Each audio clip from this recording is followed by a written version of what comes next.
नमस्कार बच्चों, आज के हिंदी पाठशाला में आप सबका हार्दिक स्वागत है। आज हम लोग पतझड़ में टूटी पत्तियां का जो दूसरा प्रसंग है, झेन की देन, उसका अध्ययन करेंगे। फिर से एक बार पुनरावर्तन हम लोग कर रहे हैं। तो आइए हम इसके पाठ पर हम सीधा चलते हैं। जापान में मैंने अपने एक मित्र से पूछा, यहाँ के लोगों को कौन सी बीमारियां अधिक होती हैं? मानसिक। उसने जवाब दिया, यहाँ के 80% लोग मनोरुग्ण हैं।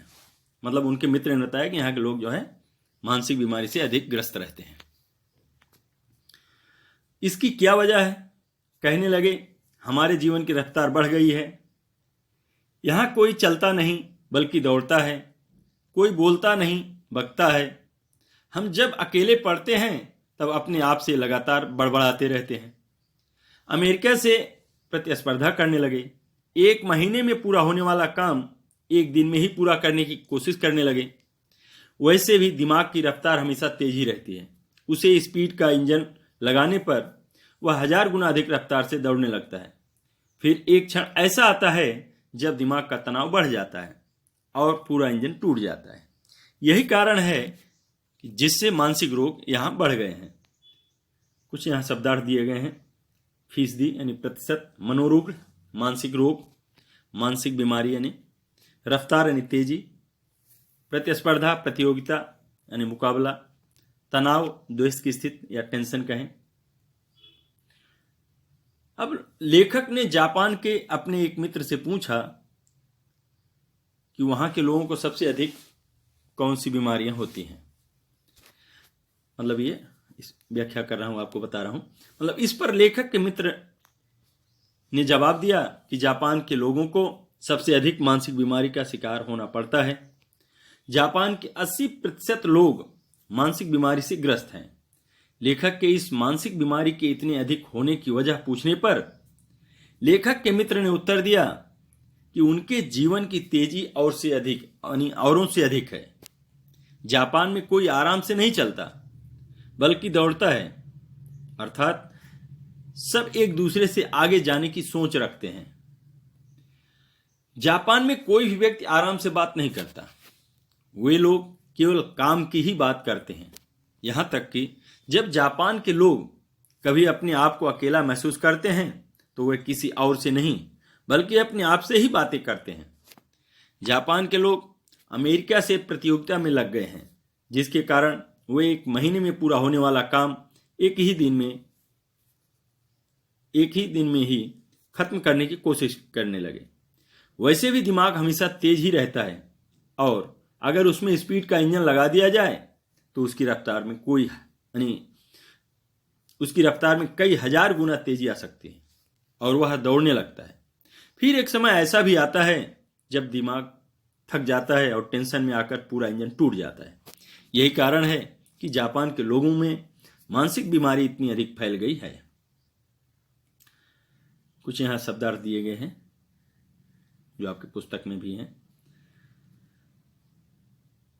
चाने जनी जापानी विधि में चाय पिलाने वाले को कहते हैं। गरिमापूर्ण ने सलीके से, भंगिमा मुद्रा, जय जयवंती ने इराक का नाम, खतबदाना ने उबलना। अब यहां लेखक जापान की चाय पीने की विशेष विधि का वर्णन कर रहे हैं। लेखक कहते हैं कि एक शाम को उनका जापानी दोस्त उन्हें जापान के चाय पीने के एक विशेष आयोजन में ले गया। जापान में चाय पीने की इस विधि को चानो यू कहा जाता है। लेखक और उनका मित्र चाय पीने के आयोजन के लिए जहां गए थे वह एक 6 मंजिल की इमारत थी। उसकी छत पर एक सरकने वाली दीवार थी जिस पर चित्रकारी की गई थी और पत्तों की एक कुटिया बनी हुई थी जिसमें जमीन पर चटाई बिछी हुई थी। उसके बाहर बेडौल सा मिट्टी का एक बर्तन था जिसमें पानी भरा हुआ था। लेखक और उनके मित्र ने उस पानी से हाथ पांव धोए और तौलिए से हाथ पांव पोंछकर अंदर गए।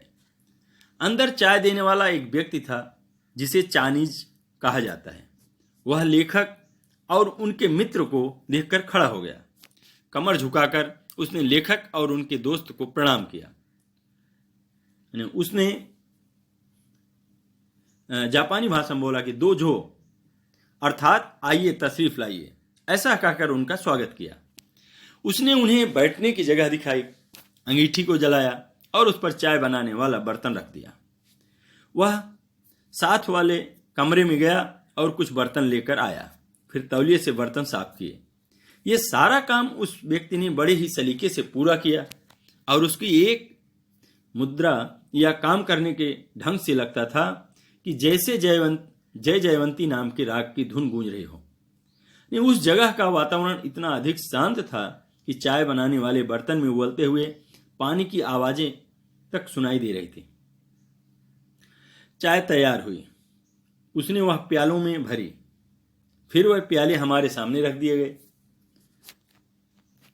मतलब हमारे यानी लेखक के और उनके मित्र के। वहां हम 3 मित्र ही थे। इस विधि में शांति मुख्य बात होती है, इसलिए वहां 3 से अधिक आदमियों को प्रवेश नहीं दिया जाता। प्याले में 2 घूंट से अधिक चाय नहीं थी। हम ओठों से प्याला लगाकर एक एक बूंद चाय पीते रहे। करीब 1.5 घंटे तक चुस्कियों का यह सिलसिला चलता रहा।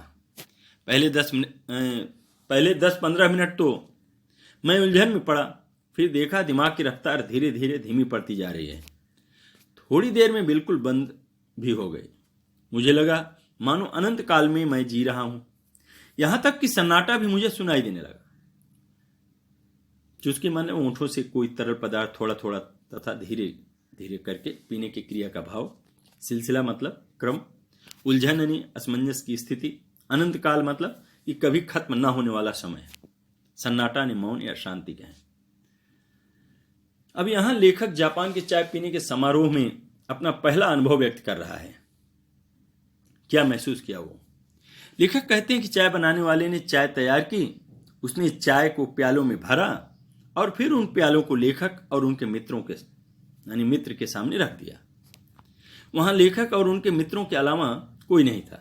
वह केवल 3 ही व्यक्ति थे। जापान में इस चाय समारोह की सबसे खास बात शांति होती है, इसलिए वहां 3 से ज्यादा व्यक्तियों को नहीं माना जाता, यानी नहीं जाने दिया जाता।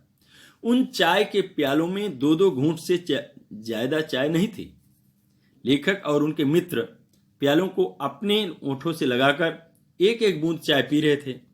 लेखक कहते हैं कि वह करीब 1.5 घंटे तक प्यालों से चाय को धीरे धीरे पीते रहे। पहले 10-15 मिनट तो लेखक को बहुत परेशानी हुई, लेकिन धीरे धीरे लेखक ने महसूस किया कि उनके दिमाग की रफ्तार कम होने लगी है और कुछ समय बाद तो लगा कि दिमाग बिल्कुल बंद ही हो गया है। लेखक को लगा जैसे वह कभी न खत्म होने वाले समय में ही जी रहा है। यहां तक कि लेखक का मन इतना शांत हो गया था कि बाहर की शांति भी शोर लग रही थी।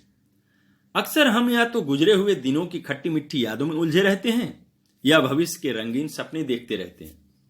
हम या तो भूतकाल में रहते हैं या भविष्य काल में। असल में दोनों काल मिथ्या है, एक चला गया, दूसरा आया नहीं है। हमारे सामने जो वर्तमान क्षण है वही सत्य है, उसी में जीना चाहिए। चाय पीते पीते उस दिन मेरे दिमाग से भूत भविष्य दोनों काल उड़ गए थे। केवल वर्तमान क्षण सामने था और वह अनंत काल जितना विस्तृत था। जीना किसे कहते हैं उस दिन मालूम हुआ। जैन परंपरा की यह बड़ी देन मिली है जापानियों को। अब मतलब इस पैरे में क्या बताना चाहते हैं लेखक? कि लेखक हमें यह बताना चाहते हैं कि हम लोग या तो बीते हुए दिनों की अच्छी बुरी यादों में उलझ कर रह जाते हैं या फिर आने वाले समय के बारे में सपने देखने लगते हैं। हम लोग या तो बीते हुए दिनों में रहते हैं या आने वाले दिनों में, जबकि दोनों ही समय झूठे होते हैं। वो इसलिए क्योंकि एक बीत चुका होता है और दूसरा अभी आया भी नहीं होता। तो बात आती है कि सच क्या है? तो लेखक कहते हैं कि जो समय अभी चल रहा है वही सच है और यह समय कभी ना खत्म होने वाला और बहुत अधिक फैला हुआ है। लेखक कहते हैं कि जीना किसे कहते हैं यह उनको चाय समारोह वाले दिन मालूम हुआ। जापानियों को ध्यान लगाने की यह परंपरा विरासत में झेन की देन में मिली है। तो अब यहीं पर मैं आज मतलब इसको यहीं पर समाप्त करता हूं और आशा रखता हूं कि आप लोग आज जो है एक बार इसको फिर से सुन करके मतलब आप समझ गए होंगे इसका सारांश। और इस पाठ को एक बार वापस जो है इसको आप लोग फिर से पढ़ें तो आपको वही पूरा पाठ समझ में आ जाएगा। और एक चीज़ मैंने आपको उस बार भी बताया था, इस बार फिर बता रहा हूँ कि पतझड़ में टूटी पत्तियों में 2 प्रसंग हैं। पहला है गिन्नी का सोना, दूसरा है झेन की देन। तो गिन्नी का सोना पाठ्यक्रम से हटा दिया गया है। झेन की देन जो दूसरा प्रसंग है इसी को हमें पढ़ना है, जो मैंने आपको ये दोबारा फिर से एक बार पढ़ा रहा हूँ। तो अगले कालांश में हम इसके अतिरिक्त प्रश्न उत्तर के कुछ हम चर्चा करेंगे। यहीं पर मैं अपनी वाणी को विराम देता हूँ। धन्यवाद।